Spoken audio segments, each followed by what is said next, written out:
r/nosleep. Posted by you/longstoryshort_. I got paid heavily to organize a rich family's closet, but I had to follow really weird conditions. Let me just begin by saying that paper towels are expensive. It's one of those epiphanies that you tend to have as your items are scanned and your heart dips while noticing you've blown a quarter of your paycheck on a week's worth of groceries. As if choosing a career in creative arts was not taxing enough. On the bright side, people in LA were rich, stupid rich, which meant that the odder your job was, the more you got paid. Closet organization came naturally to me, and thanks to Marie Kondo, this little side business I set up helped get me through most tough days. A friend had recently hooked me onto a website where you could list your services to reach the elite of the elite. That's when I got an offer from an Audrey Salinger that I could not resist. She had left her contact number in the message saying it was a highly paid gig and that she could not reveal more details until I agreed. I picked up my phone and dialed her number. "Hi, you've reached Audrey Salinger," a delicate voice came through on the second ring. "Oh hey, yeah, this is Karina, from the Closet Organization ad, I saw your message." "Karina. I'm so glad you called," she interrupted, her tone changing almost instantly. I didn't have to speak more as she delved right into the details. Audrey worked for the Montgomerys whose house required quite a bit of refurbishing and she'd like to start with the closet. It all seemed fine until she mentioned she had one condition. "It would be preferable if you finished it in one night. You can stay over if need be," Audrey spoke. I was a little taken aback to respond, feeling uneasy about the proposal. I wasn't ready to make her a promise that I could not follow through without knowing what I was dealing with. $3,000, Audrey's voice interrupted my thoughts. Thrice the amount listed on the website. "I'll pay you $3,000 if you spend the night and I'll do it.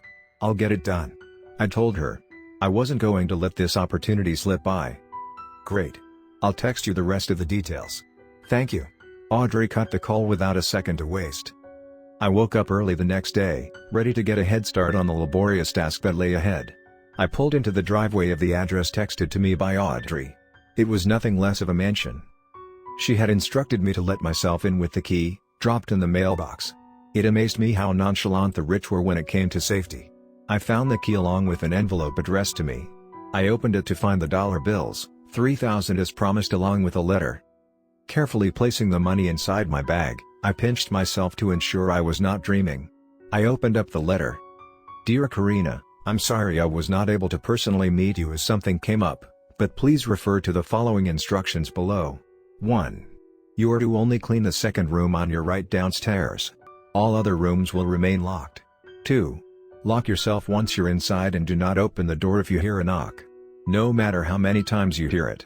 3. If you find the dollhouse while cleaning, make sure to cover it with a white bedsheet, the dolls need to sleep. Please do not forget this. Help yourself to anything in the fridge, the bed's rolled out on the living room sofa. Audrey." I read the letter twice, wondering if she was trying to be funny with her 2 rules. I placed the letter into my bag and let myself in, immediately locking the door behind me. I was not one to break the rules, especially if it came with a shit ton of money. The grandeur of the Montgomerys' mansion swept me off my feet. It took me 30 minutes to pick my jaw off the floor and get to work. The second room on my right was a walk-in closet piled with all sorts of things. I believed it belonged to a Mrs. Montgomery, as most of the items resembled what would belong to a middle-aged woman. I rolled up my sleeves and got down to it. Cleaning, folding, stacking, labeling. Only taking a quick half-hour break in between for lunch to grab a sandwich I found in the fridge. I made a mental note to reach home and Google what line of business the Montgomerys were in to afford all this. When I came back, ready to tackle yet another section, I noticed a huge dollhouse, one that slipped my attention before. It was a replica of the very mansion I was in, down to the nth detail. Every room, every tile, so meticulously designed.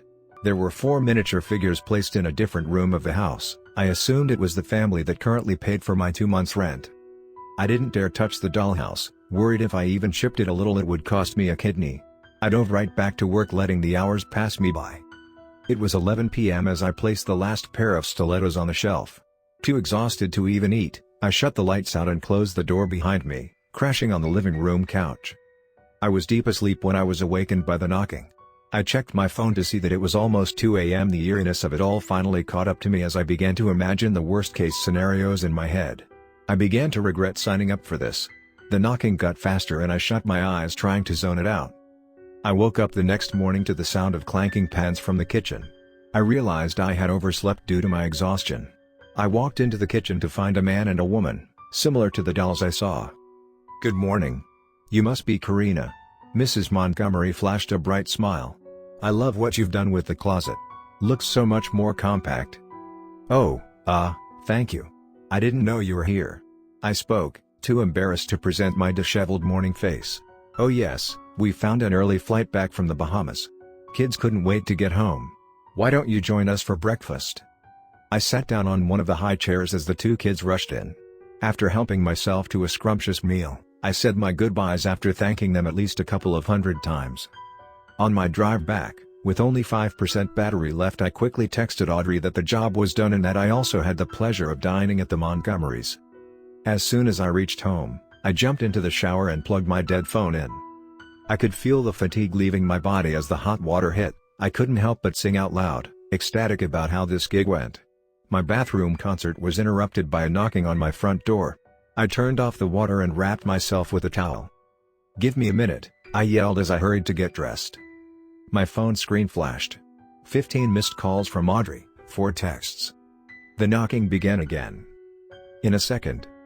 I read the texts. "Karina. Pick up my call. Did you leave the house? Tell me you left." I couldn't understand Audrey's panic as I scrolled through her texts. "Karina, did you forget to cover the dollhouse?" I couldn't recollect. I figured I must have forgotten because of how tired I was. The knocking on my door came faster, more furious now. "The Montgomerys died in a plane crash 2 years ago. Trip back from the Bahamas."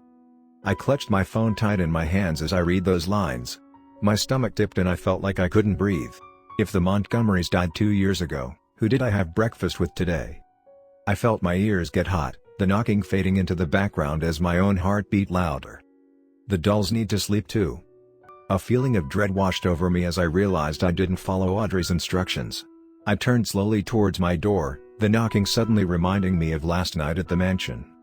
My phone buzzed, a new text. My hands shaking beyond control as I opened to read. "Do not open your door.